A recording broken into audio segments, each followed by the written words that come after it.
first message po ninyo, we have the water guardian. Connect with your emotions, Leo. Kasi baka ang iba sa inyo deny or in denial kayo, no, sa nararamdaman ninyo. Yung feelings and emotions ninyo. Or po pwede rin naman na sinusuppress ninyo siguro ang mga nararamdaman ninyo. Kaya pinapaalalahanan kayo rito na pakiramdam mo yan, honor your feelings, connect with your emotions, okay? Kasi sa sarili mo yan eh. No? Sarili mong pakiramdam yan. Kaya wag mo nang i-deny sa sarili mo yan, okay? If you are happy, be happy, smile, share it with other people kung ano ay kinakasayo mo, 'di ba? O hindi kailangang itago, okay? So what else?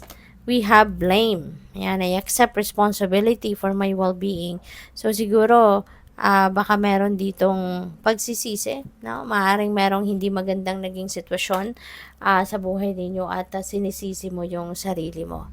Okay?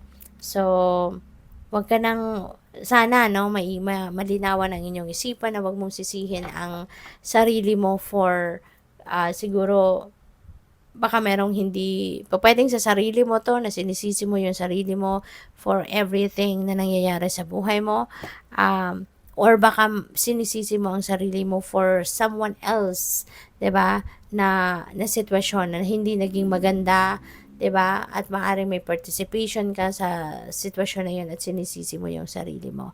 But sana no maisip ninyo hindi kailangan no na may sisihin, hindi kailangan na pagsisihan mo, 'di ba? Kasi lahat ng sitwasyon sa buhay natin may dahilan 'yan.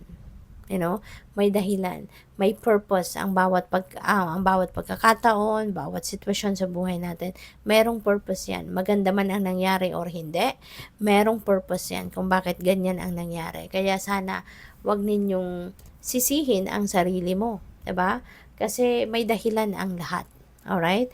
Kung hindi mo nagawa, kung ano man ang nagawa mo diyan, 'di ba? So hindi mo marirealize ang mga realizations na naisip mo after na nangyari ang bagay na yan, hindi ba?